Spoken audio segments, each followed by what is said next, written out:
Welcome back. Today we are going to learn about शब्द निर्माण. This is first part of this topic. आज हम लोग शब्दों का निर्माण करना सीखेंगे. In English we are saying it word formation. हम कैसे नए नए शब्द बना सकते हैं. पहले समझते हैं शब्द निर्माण होता क्या है. नवीन शब्दों के निर्माण की प्रक्रिया शब्द निर्माण कहलाती है और यह 3 प्रकार से होती है. किस तरह से हम 3 प्रकार से नए नए शब्द बना सकते हैं. इनमें मुख्य रूप से उपसर्ग जोड़कर, प्रत्यय जोड़कर और समास के द्वारा हम नए शब्दों का निर्माण कर सकते हैं. एंड इस वीडियो में हम फर्स्ट अर्थात उपसर्ग के बारे में समझेंगे. कैसे उपसर्गों द्वारा हम नए शब्दों का निर्माण कर सकते हैं. So let's start it. उपसर्ग वे शब्दांश हैं जो मूल शब्द से पूर्व जोड़ा जाता है तथा शब्द के भाव व अर्थ को बदल देते हैं.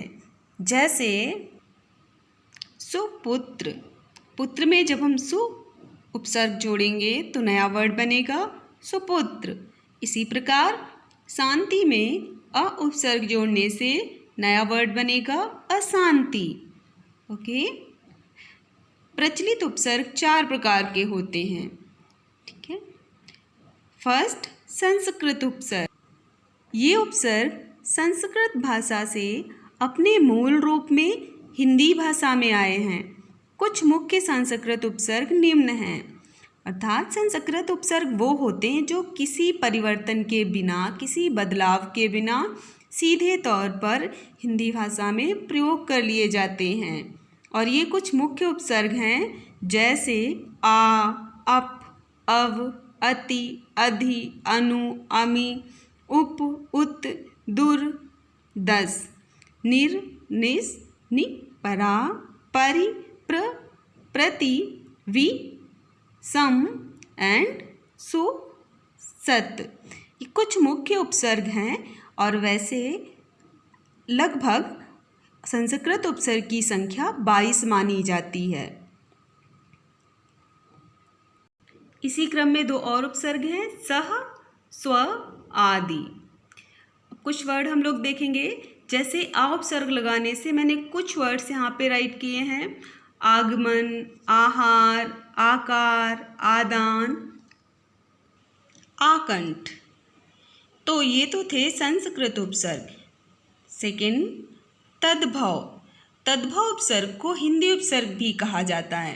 तद्भव वो होते हैं जो संस्कृत के बदले हुए रूप होते हैं. अर्थात संस्कृत उपसर्ग का बदला हुआ रूप तद्भव उपसर्ग कहलाता है और इसे हिंदी उपसर्ग भी कह सकते हैं. ये उपसर्ग संस्कृत के शब्दांशों के परिवर्तित रूप ही हैं. अर्थात ये संस्कृत में जो प्रयोग किए जाने वाले शब्दांश या उपसर्ग हैं उनका बदला हुआ रूप हैं. जैसे अ, अध. आ से कुछ वर्ड राइट किए हमने. अज्ञान, अछूत, अधर्म, अन्याय. अध, अधमरा, अधखिला, अधपका. Okay. Such type of many words you will find. ऐसे ही कुछ उपसर्ग हैं उन, कु, सु, सा, पर, भर, बिन और भी बहुत सारे हिंदी उपसर्ग आगे आपको जानने को मिलेंगे. ठीक है. सो ये थे तद्भव अर्थात हिंदी उपसर्ग. थर्ड, आगत. आगत का अर्थ होता है आया हुआ. अर्थात जो आए हुए हैं. कहाँ से आए हैं? बाहर से. हमारी हिंदी भाषा में कुछ ऐसे भी शब्द हैं जो दूसरी भाषाओं से या विदेशी भाषाओं से लिए गए हैं. जैसे अरबी, फारसी, उर्दू. कुछ अन्य भाषाएं हैं जो जिनके शब्द हिंदी भाषा में सम्मिलित हो गए हैं.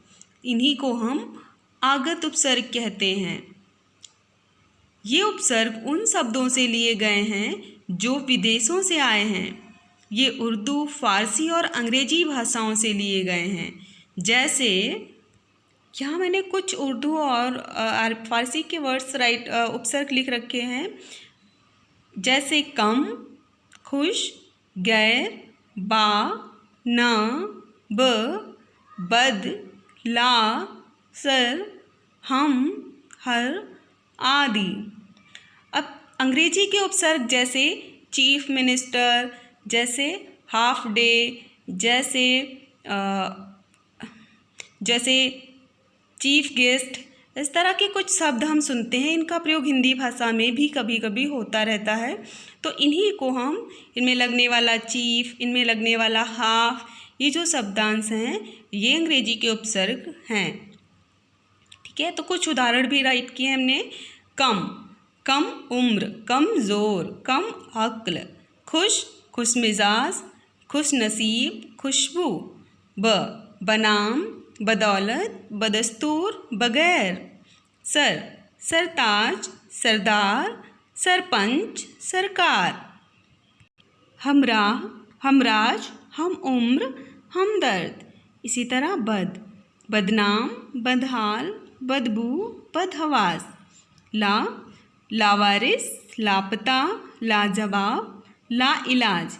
ये कुछ वर्ड हैं जो उर्दू या फारसी से लिए गए हैं। ठीक है, सो अंत में देखेंगे फोर्थ काइंड, संस्कृत अव्यय। ये अव्यय होते हैं जो उपसर्ग की तरह कार्य करते हैं। जैसे समझेंगे कुछ संस्कृत के अव्यय शब्द जिनका प्रयोग उपसर्ग की तरह होता है। अव्यय शब्द मैं आपको कई बार बता चुकी हूँ। अव्यय वो शब्द होते हैं जिनमें कोई बदलाव नहीं होता, जिन्हें अविकारी शब्द भी कहा जाता है।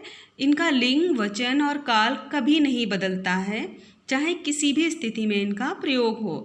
जैसे जो क्रिया विशेषण के शब्द हैं, जैसे जो संबंध बोधक के शब्द हैं, जो समुच्चय बोधक शब्द हैं, इनका रूप, लिंग और वचन कभी नहीं बदलता। ये सब अव्यय शब्द कहलाते हैं। जैसे अध, जैसे अंतः, अंतर, पुनर्। और हिंदी में भी कुछ अव्यय होते हैं जैसे अभी, तक, और, यद्यपि।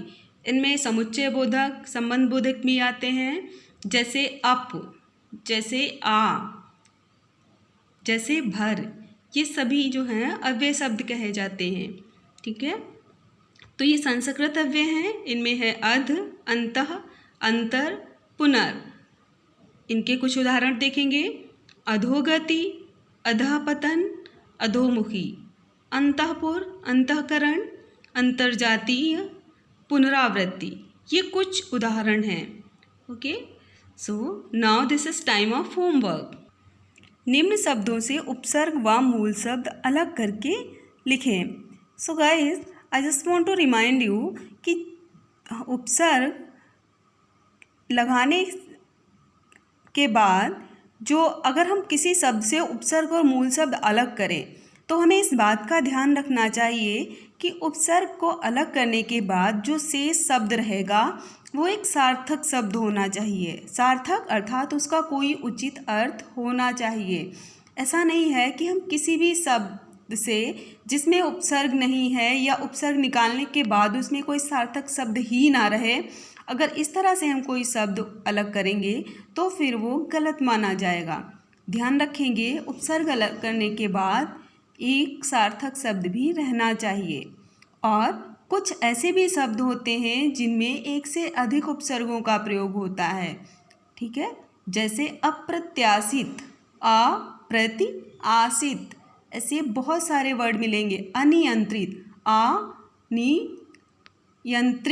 ठीक है, इसमें आ और नी दो उपसर्ग हैं। यंत्रित कैसा है, मूल वर्ड है। ओके, सो नाउ अभी कौन कौन से शब्दों का आपको उपसर्ग और मूल शब्द लिखना है। लाइलाज, अपशब्द, आलोचना, अत्याचारी, निरंकुश, पर्यावरण, समाचार, निराभिमानी, प्रत्युपकार, व्याकरण। इस होमवर्क में भी बहुत सारे ऐसे शब्द हैं जिनमें दो उपसर्ग लगे हैं। आपको दोनों ही उपसर्ग अलग करना है और मूल शब्द लिखना है। ओके,